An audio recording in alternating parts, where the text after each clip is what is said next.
Welcome to my vegan fried buffalo macaroni and cheese bites. That's a mouthful.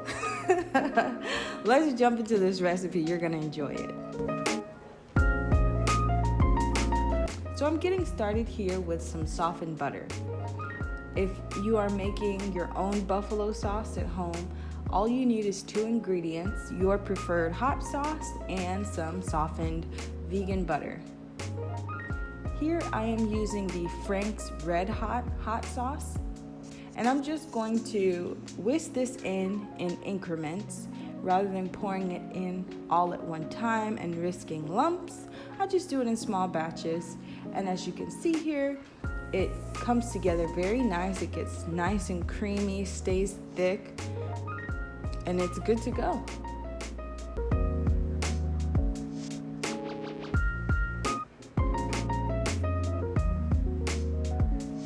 So I'm gonna set this aside. In my saute pan, I have some of my mock chicken wings. These are the gluten-free ones.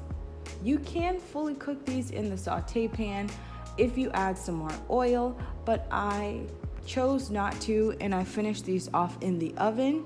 I just lightly seasoned these with a bit of salt and pepper, garlic, and paprika. Transferred them onto a baking tray, as you can see here, and these are gonna go in the oven.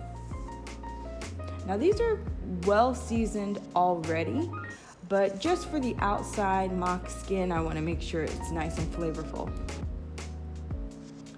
And here they are, fresh out of the oven. They're fully cooked, they're nice and crispy and ready to go. I'm going to smother these in my vegan buffalo sauce until they're all nice and coated. They are ready to go inside the macaroni and cheese. And this is what they look like inside.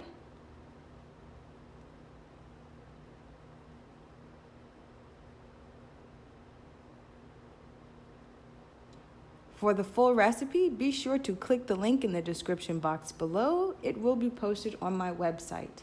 And as you can see here, I have my cooked pasta. Here I have some Violife cheddar cheese, as well as some Violife mozzarella. And you choose whatever cheese that you prefer. I just went with these 2. Normally I use a cauliflower cream, but instead I used a combination of a cauliflower cream along with sour cream. And this is a very, very basic macaroni and cheese recipe. I season this with some salt and pepper. The flavor really comes in for this macaroni and cheese from the cream sauce. And so I just take half the mixture, lay it at the bottom of my baking dish, and right on top goes my mock buffalo chicken wing pieces. And I am just going to drizzle any leftover buffalo sauce right over top, and I'm going to top this with the rest of the macaroni and cheese.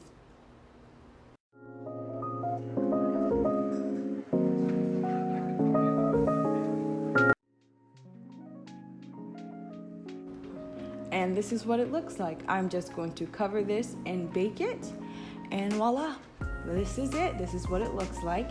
Here I have cooled it down, and now I am getting my bite-sized pieces.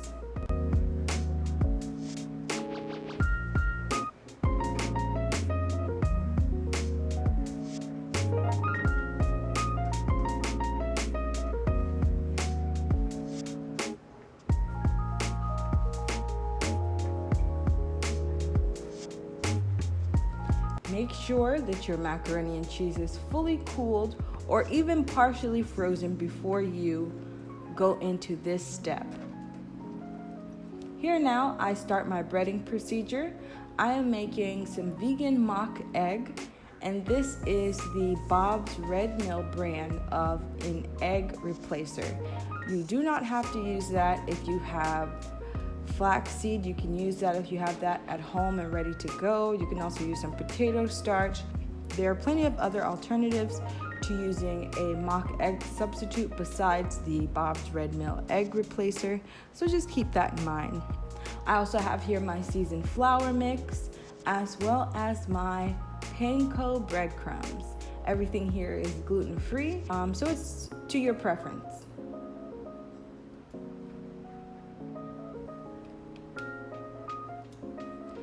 Here goes my first piece, and I'm just going to coat this with some of my flour here. And I'm going to shake off any excess flour, and right into the egg mixture it goes and gets coated with the mock vegan eggs. And the mixture is a little yellow orange colored because I did add some more hot sauce into the mock egg. From the mock egg into the panko breadcrumbs, coating that thoroughly, and this buffalo macaroni and cheese bite is ready to go.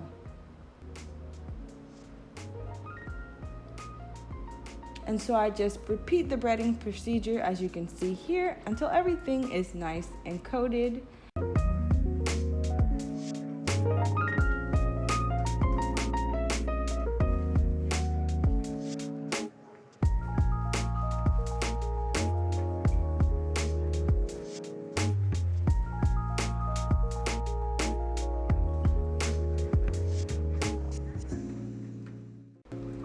Into a fryer, or aka a small pot of oil, into the oil at about, if you're measuring the temperature, it's about 350 degrees.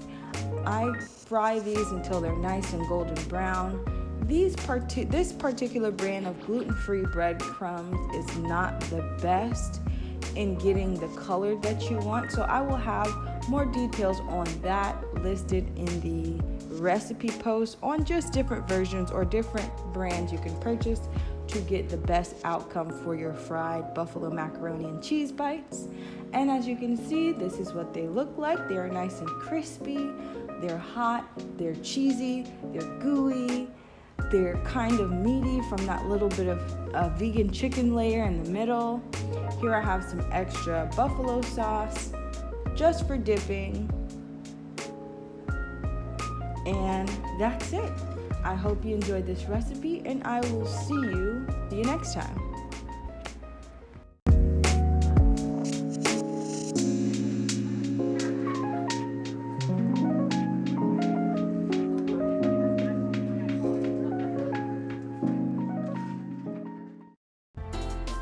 Before you leave, make sure you go over and check out my Instagram account and go ahead and follow me on Instagram.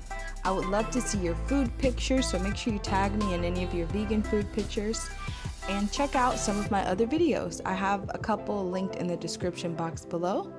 If you enjoyed this video, don't forget to share it, and I will see you next time.